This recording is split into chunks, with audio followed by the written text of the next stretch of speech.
Hola, soy la Basmati y de nuevo con vosotros. Hoy el tema es que el Museo Getty de Los Ángeles va a devolver 40 piezas de la antigüedad a Italia.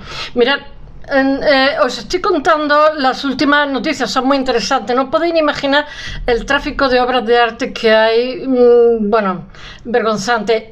Esto no es nuevo, esto lleva años, que llega un momento en que incluso el Ministerio de Cultura, ¿cómo se dice?, llevó a los tribunales a la conservadora que tiene el Museo Getty, y ella se defendió, la procesó, no la llegó a condenar, se defendió diciendo que ella seguía las líneas de lo que era la dirección, que ella no era la culpable, porque J.P. Getty pues compró muchísimas piezas. Cuando se montan museos muy rápido, aquí en España también está pasando, en todos lados, un museo da prestigio a una ciudad, un museo da prestigio a una colección, un museo da prestigio a una persona por la función propagandística que tiene el arte, que es una de sus cualidades, ¿no? Y bueno, en el caso del Museo Getty, pues era en ese momento el hombre más rico del mundo y tenía auténtica fascinación. De hecho, tiene un museo que es una preciosidad, y después tiene una casa en Malibu que también es una pasada, y bueno, compró muy a prisa y a sabiendas de que algunas eran ilegales. Sabiendo o no sabiendo, da igual, porque en fin, el hecho real es que hay la joya de la corona, que es la primera que van a mandar, que les pesa muchísimo deshacerse de ella. Italia reclamó en su momento, no sé si en 2005 por ahí, reclamó 54 piezas. De esas 54 piezas, mirad, cuando están en otro país, hay que no solamente vale decir estas 54 piezas son de búsqueda ilegales y con gente dudosa, sino hay que demostrarlo, y entonces demostrar ante un juez. Pues vete y busca a ver quién te ha pegado, quién te lo vendió, quién te hizo tal. Bueno, el hecho real es que se ha podido demostrar 40 piezas nada más. Después Italia lo dejó en 45 y después la Getty ha dicho que con 40 amigos. Y no se ha deshecho de las buenas, buenísimas. Solamente hay una que es maravillosa, que es Orfeo. Ahora lo contaré. Se supone una tumba de un músico, y son unas figuras de entre 300 y 500 años antes de la muerte, o sea, antes del nacimiento de Cristo, ya no sé ni lo que digo, y son valiosísimas. Tienen además un atuendo. Bueno, para quien no lo sepa, voy a mirar, mis animales se dedican a pegar bandazos cuando hablo yo aquí al teléfono. El mito de Orfeo y Eurípides es, no sé si yo os conté el vellocino de oro, los argonautas, ¿no? Y la búsqueda del vellocino de oro. Bueno, pues Orfeo y Eurídice, para que os cuente, él era un chico que tocaba muy bien. Él libra a los argonautas del mal a base de que con la forma que tenía de tocar, la música que hacía, encandilaba a todo bicho viviente, a la ánima, a todo lo que era la adversidad. Qué bonito. Bueno, pues Orfeo era muy guapo, era muy bello, era un músico virtuoso, y entonces todas las chicas estaban enamoradas de él, y él se enamora de Eurídice. Pero Eurídice, ellos se casan, son muy jovencitos. Eurídice en un momento dado pisa una serpiente venenosa y muere. Entonces él está desesperado cuando ella muere, y lo que hace es descender al inframundo, al Hades. Entonces él estaba en el Hades, no querían dejar salir a Eurídice por hacerlo chapuceramente, pero él con su música los cautiva, y con su historia de amor, de hombre que es capaz de meterse en el inframundo y sortear muchísimos peligros a través de su música, su dulzura, su sensibilidad. Y entonces allí la dejan salir, pero con una condición, y es que él no puede mirar su cara hasta que no esté totalmente a la luz del sol.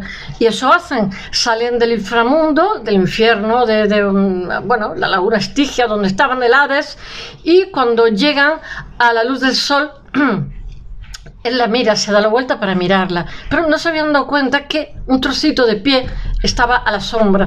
Y entonces ya no han cumplido con la condición. Ella vuelve al Hades y ya no puede reclamar su vida. Entonces él muere después en la batalla, poco tiempo después de la batalla, pero no le importa porque va a reunirse con su amor, Eurídice. Es una historia preciosa. Bueno, entonces estas terracotas son muy frágiles y entonces la Getty dice que estos van a estar en septiembre en Italia, pero normalmente se le representaba de una determinada manera, pero aquí él lleva como, estaba policromada y lleva como una túnica larga bordada, Orfeo, y lleva un sombrero frigio y es una preciosidad. Está tocando el arpa no existe, pero están bastante bien conservados, son antiquísimas y son parte de las joyas de la corona. Aquí está mi amigo diciendo que por qué no lo paseo, que ya deje de hablar aquí tontería. Bueno, y todo esto viene a colación. No os quiero contar los líos que ha tenido la Getty, el Museo Getty, G.P. Getty, con Italia, pero un lío espantoso, es espantoso, porque Italia lleva un contencioso hace un montón de años, no sé si 15 o 20 años o más, intentando recuperar. Claro, mirad, yo estoy en Egipto nuestro guía se quejaba de que no es que le han robado, es que le siguen robando, porque si veis obelisco, la Plaza de la Concordia, obelisco en el Vaticano, obelisco en España, obelisco por todos lados, le han robado a dos manos, lo mejor de lo mejor, y le siguen robando porque tienen un potencial enterrado bestial, y ¿sabéis lo que pasa? Que hay auténticos profesionales del robo que saben sacar del país, sobornar a quien sea. Entonces, no sé cómo deciros, Italia es un país desarrollado y tiene más fuerza moral o jurídica para presionar un museo tan grande y prestigioso como el Getty, para presionarlo también a nivel de medios de comunicación y decir, o sea, señalarlo y decir, esta gente en su día compró ilegalmente, porque este grupo que os cuento lo compró un poquito antes. Getty, el millonario, multimillonario, lo compró un poco antes Jean-Paul Getty, bueno, no será Jean-Paul, no sé cómo se dice, lo compró antes de su muerte en 1976, no estamos hablando de hace 100 años, y pagó $550.000, o sea, medio millón. Bueno, pero es una cosa que su precio es fantástico, increíble, porque es de las pocas cosas que se conservan bien, que tienen, pues eso, más de 2000 años, y esas cosas no deberían de ser vendidas y menos salir del país. Y en fin, con gran dolor. Después tienen un guerrero también de bronce, pero de hecho la Getty que no se deshacen de él, porque no han podido demostrarlo. Eso se sacó de Sicilia. Pero en concreto, esta pieza, la policía de Manhattan estableció una investigación y sí se ha podido demostrar, ha podido Italia demostrar que esa pieza fue robada, o sea, fue extraída, robada, vendida y transportada a Estados Unidos para el museo. Y bueno, ya sabéis que el concepto de inflación pues haría que a lo mejor, no sé, $550.000 de 1976 sea equivalente a varios millones de dólares actuales. Bueno, voy a ver si lo cuento porque estoy aquí con tanto preámbulo. He intentado no contaros el contencioso que tiene Italia, el Ministerio de Cultura. Se mataron vivos, no os podéis ni imaginar, porque el otro le venía cuesta arriba el tener que deshacerse de tantísimas piezas. Pedía 55 piezas a Italia y al final se van a deshacer de 40, pero se van a deshacer de piezas menores. Esta es la que os estoy contando ahora, que va al mes de septiembre a Italia y va a ser transportada, porque son los propios ingenieros los que hacen cubículos en los cuales aire acondicionado, amortiguación, etcétera, etcétera. Eso no es que lo metas en una caja y le pones un poquito de plástico alrededor, son extremadamente frágiles para la carga y descarga de un aeropuerto, un avión, etcétera. Bueno, y diciendo estas palabras, voy a ver si os lo cuento un poquito. Voy a ser breve hoy, voy a intentar ser breve. Os he contado el mito de Orfeo y Eurídice y bueno, y ahora os voy a contar qué es lo que el artículo lo he extraído de la agencia EFE. Mira, algunas veces tengo reparos por el apropiacionismo que estoy haciendo ahora mismo de los artículos, y a lo mejor veo un artículo en El País y pongo la fuente donde lo he extraído y entonces consulto con otros artículos, otras notas de prensa de otros periódicos importantes y me doy cuenta que el País realmente lo ha copiado al 100% de la agencia EFE. O sea que esto, en fin, es tremendo. Pero bueno, me ha parecido una noticia muy interesante. O sea, el otro día os conté que había un museo en Italia que se dedicaba a las piezas robadas, que tenían 2 millones o 3 millones y antes de volver a su sitio original donde no tenían que haber sido nunca movidas, pues pasaban por ese museo tan particular que era como un orfanato de las piezas, explicándoles su origen y tal. Y seguramente esta pieza va a pasar por ese museo antes de llegar al lugar donde tenga donde tenga que ir. Bueno, la discusión sobre el origen dudoso de las piezas de la colección lleva años, el contencioso, acompañando al Museo Getty. El jueves 11, me parece que era por el petróleo, Getty, el jueves 11 de agosto de 2022, el museo emite un comunicado que llevaba lo menos 20 años con el tema para hablar de la devolución a Italia del conjunto de esculturas antiguas de Orfeo y las sirenas. Las sirenas es muy curioso porque las sirenas tienen como medio cuerpo de pescado, son humanas, y la otra parte son aves. Y es curiosísimo porque siempre las sirenas hemos pensado que eran mitad humanas, mitad pescado, pero no. Hace 2300 años no las representaban así. Bueno, se prepara para devolver otros 4 objetos que van a ser esta primera tanda de los 40. Van a pasar varios años hasta que las devuelvan todos. Pero van a ser acompañados por 4 objetos más adelante por haber sido obtenidos en excavaciones arqueológicas ilegales. Orfeo y la sirena ya no están expuestos al público en el Museo Getty.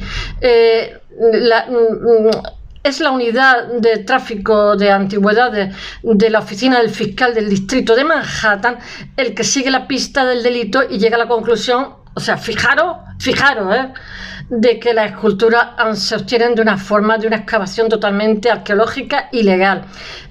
Mirad, aquí se han prohibido, en mi tierra, en Andalucía, no sé si en el resto de España, en el resto de países, los detectores de metal porque se hacen muchísimas excavaciones ilegales y entonces rompen lo que llaman estratos. O sea, los arqueólogos tienen un libro de campo en el que van con unos cepillos viendo los estratos y van sacando conclusiones, pero sin embargo los que llevan esta especie de palos, aquí la barra de labios, y van viendo simplemente en cuanto piensan que pueden encontrar oro o plata o un tesoro o lo que sea, meten el pico y la pala y hacen unos destrozos horrorosos, porque esos estratos nos están hablando de diferentes etapas, mejor romana, fenicia, griega, vete a saber, porque fuimos invadidos por mucha gente árabe. Entonces, claro, en el momento que mete un pico ya has destruido todo.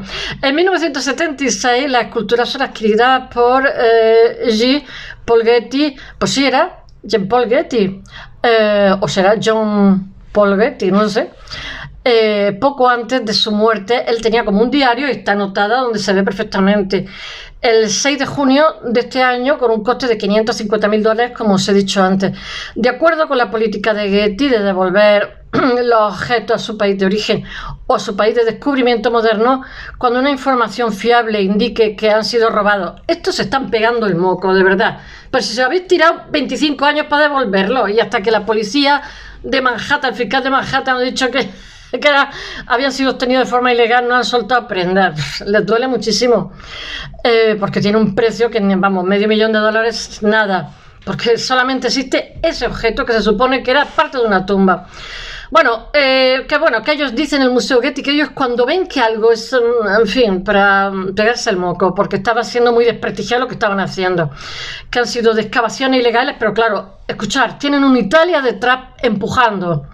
El museo ha retirado los objetos de la vista al público y se está preparando para el transporte, que es un transporte sofisticadísimo, que ya os he dicho que el packaging lo hacen ingenieros, y van a ser transportados al Fiumicino de Roma en septiembre, donde se unirán a las colecciones que designe el Ministerio de Cultura.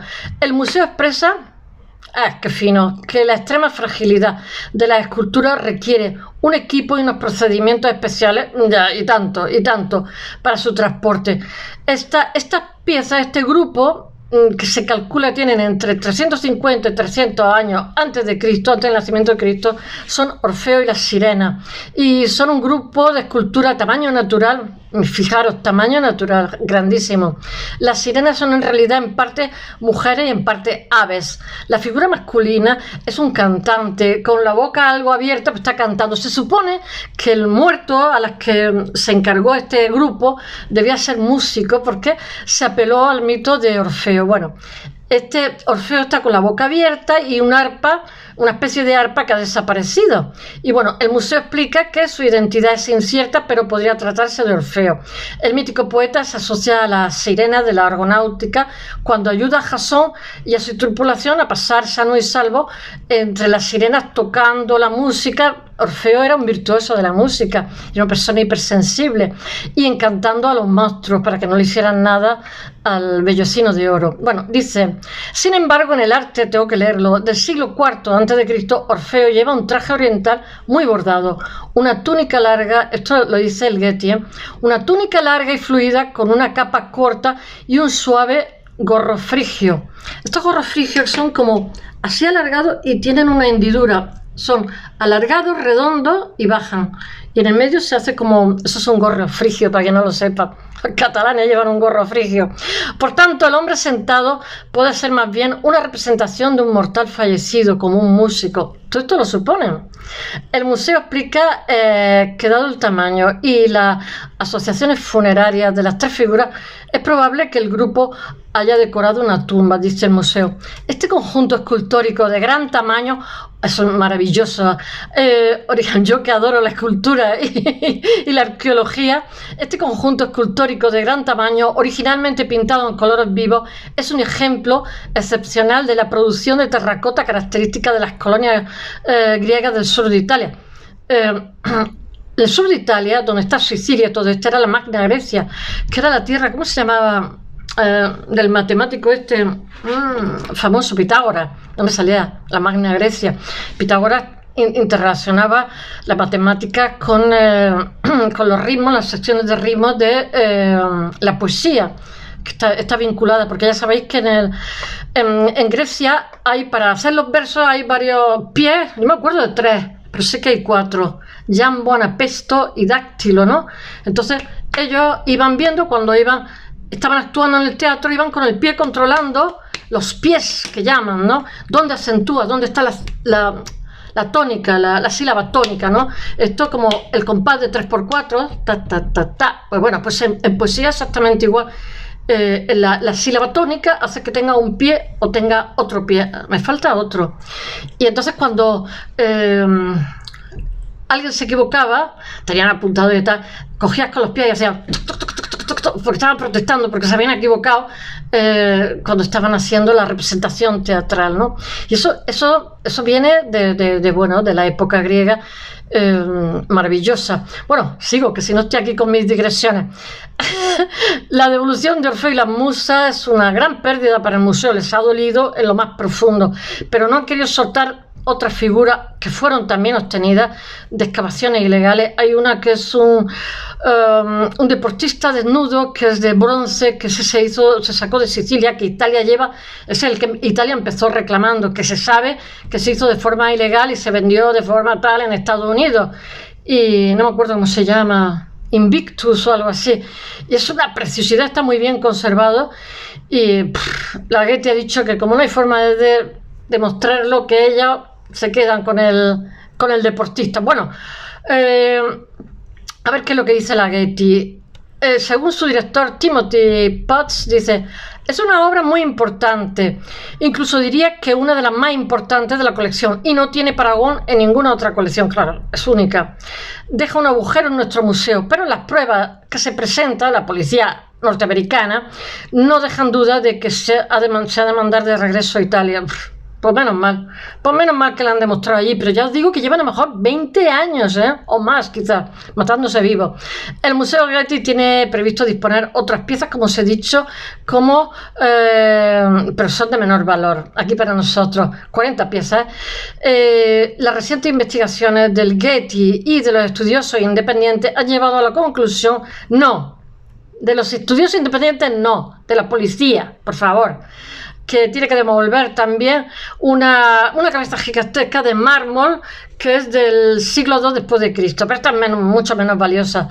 También en Italia, en Turquía hay unas cabezas de mármol también preciosas. También, mirad, los romanos, ellos tenían en la entrada de su casa, tenían los dioses lares. Lar es el hogar, o sea, el fuego es el lar, ¿no? Entonces, tenían a sus antepasados, los cuales le rendían tributo a sus ancestros y los tenían en piezas. Si eran más ricos, pues los tenían. Pero normalmente lo que se solía hacer, había como si dijéramos fábricas, porque los romanos no eran tan refinados como los griegos. El latín es la lengua de un ejército, ¿no? Eran pragmáticos, ¿no? Pero los griegos eran más éticos y claro, así les fue, decayeron antes y eran como los mentores de los hijos de las buenas familias, etcétera. Los romanos se miraban mucho a los griegos. Bueno, lo que estaba contando. Entonces, estas piezas que van a mandar son únicas, no tienen otras parecidas, ¿no? Pero en los dioses lares, en la entrada de la casa, que siempre lo cuidaba la mujer, a los dioses lares, etcétera, estaban los antepasados, los cuales se le había, digamos, hecho un molde de la cara, algunas veces cuando la muerte y tal, entonces se ponía un mismo cuerpo, ¿no? Las industrias lo que hacían era que tenían no sé cuántos cuerpos, entonces pues tú decías que quiero uno de mi padre, uno de mi abuelo, ¿no? Para que fueran como los santones que estaban ahí en la entrada de la casa, de los lares. Pero claro, eso artísticamente tiene poca, porque como hay tantísimos, pues, le han pegado una cabeza a un mismo cuerpo y están todos, pues son una industria. Pero sin embargo, estas piezas no, estas piezas son originales, ¿sabéis? Por eso son las joyas de la corona, que le ha dolido muchísimo deshacerse. Bueno, continúo. Tiene un molde de piedra del siglo II después de Cristo para fundir colgantes de... después tiene, eso lo tienen que devolver, que lo van a devolver también. Después tiene una pintura al óleo del siglo XIX, pero... titulada El oráculo de Camilo Miola, y un timiaterio, que es un tipo de incensario de uso ceremonial que es de bronce etrusco del siglo IV a.C. Los etruscos son, cuando dije que hay invasiones indoeuropeas, la invasión indoeuropea que hay en Italia son los etruscos, son muy orientales. No se saben de esa invasión, se supone todo.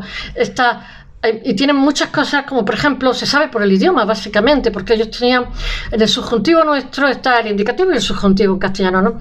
El subjuntivo lo expresamos más, es la subjetividad, y se expresa más, normalmente te suele decir cuánto estudia una persona, qué cultura tiene, ¿no? Pero se expresa más de forma escrita. Nosotros difícilmente hablamos en lengua subjuntiva, ¿no? Pero bueno, pues ellos tenían, el indoeuropeo tenían un modo más, que era el injuntivo, ¿no? Hicieron una fusión subjuntivo e injuntivo y fue nuestro subjuntivo actual. Y entonces tienen también, bueno, cuando buscamos la etimología de las palabras, pues siempre nos remontamos al indoeuropeo, la mayoría de las veces, o al griego, porque son nuestros ancestros, ¿no? Y después otro rasgo de los etruscos, que además tenían muchísimas terracotas, eran muy refinados y eran muy orientales para expresarse, eran los gladiadores, eran las luchas contra los animales, etcétera. Todos estos son orientales, totalmente orientales, porque el Lacio, que es de donde venimos los latinos, el origen de Roma, pues eran más agricultores, más toscos, por decirlo de alguna forma. Y los que vinieron de la cuenca del Indo, pues eran gente muchísimo más sofisticada y que trajeron muchísimo progreso a Europa. Y eso se tradujo también en la lengua, porque modificaron totalmente la lengua. Bueno, y diciendo estas palabras sigo, por favor, que si no estoy con mis digresiones. Bueno, los tres primeros objetos que fueron adquiridos por la Jean-Paul Getty en el Museo Getty en la década de 1970 y el cuarto en 1996. Todos estos son ilegales y vuelven a Italia. Ninguno de estos objetos, los que han pedido que son valiosos, no vuelven ninguno. Ninguno de estos objetos ha estado expuesto al público estos últimos años. El museo está trabajando, porque si no lo devuelven ya es un desprestigio muy grande. El museo está trabajando actualmente con el Ministerio de Cultura. Esto lo hacen los abogados, estos comunicados y estas declaraciones tan finolis para organizar la devolución. Se pegan el moco. Dice Timothy Potts, director del museo, a través de un comunicado: valoramos nuestra sólida y fructífera relación con el Ministerio de Cultura italiano y con nuestros numerosos colegas arqueólogos, conservadores y otros especialistas de toda Italia, con quien compartimos la misión de avanzar en la preservación del patrimonio cultural antiguo. Anda ya, que vais de farol. Bueno, espero que no me oigan. Getty Italia han recompuesto lo que eran sus relaciones, que estaban rotas, se mataron vivos, que pasaron por momentos difíciles. ¡Qué eufemismo! Yo es que me he leído los artículos en su momento y por eso lo sé en El País. Bueno, en el 2005, Marion True, que era conservadora del museo, que era la jefe de las conservadoras, en España decimos restauradores, En inglés son conservadores, pero es lo mismo. Es acusada en Roma de robo de piezas de arte antiguo, aunque nunca es condenada, porque ella dijo, pero qué robo ni qué robo, si yo soy una empleada de un lugar donde me dan órdenes, yo sigo las líneas que me marca el director. Tuvieron que dimitir todo, del primero al último, porque era un desprestigio de aquí no te menes, claro. Y los jueces también tuvieron que creerlo, porque ella recibía un sueldo, no era directora, o sea, la responsabilidad era de otro. Ella dimitió de su cargo en el museo y al año siguiente, pero el escándalo que provocan las revelaciones sobre, porque ella fue la que cantó sobre las prácticas del museo, hizo que se generara una negociación para la devolución de obras de arte en Italia. Mirad, es que iba a decir una ordinariez, con buena pip, bien se pip. Quiero decir, con dinero se compra todo, antes y ahora. En diciembre de 2006, en una carta enviada a la Fundación Getty, afirma que se le hacía cargar con el peso, y ella fue la que estuvo diciendo esto, lo otro, estas piezas son de aquí y de allá. Ella fue la que puso el dedo en la llaga. Se vio herida, vio que el museo no la protegía y dijo, sí, ahora vaya a ver. Bueno, ella se le hacía cargar con el peso de unas prácticas conocidas y aprobadas y consentidas por la dirección del museo. Bueno, en 2007 Italia retira los cargos contra True es verdad, en inglés, y la Getty llega a un acuerdo muy americano, se negocia, porque para la Getty estaba siendo también un desprestigio mayúsculo. Un museo de esa altura, de esa categoría, de verdad, tenía que ser tan rata y no devolver nada. Y llegan a un acuerdo el Ministerio de Cultura italiano para devolver 40 de los 46 objetos reclamados. No, yo lo leí y eran 54 objetos los que reclamaba Italia, pero claro, se habrá podido demostrar 40. Vamos a dejarlo ahí. Entre ellas la estatua de piedra caliza y mármol de Afrodita y del siglo V a.C., pintura al fresco robadas de Pompeya, esculturas de mármol y bronce y jarrones griegos. Bueno, espero que os haya gustado. Mañana os hablaré de un artista muy interesante norteamericano. Hasta mañana.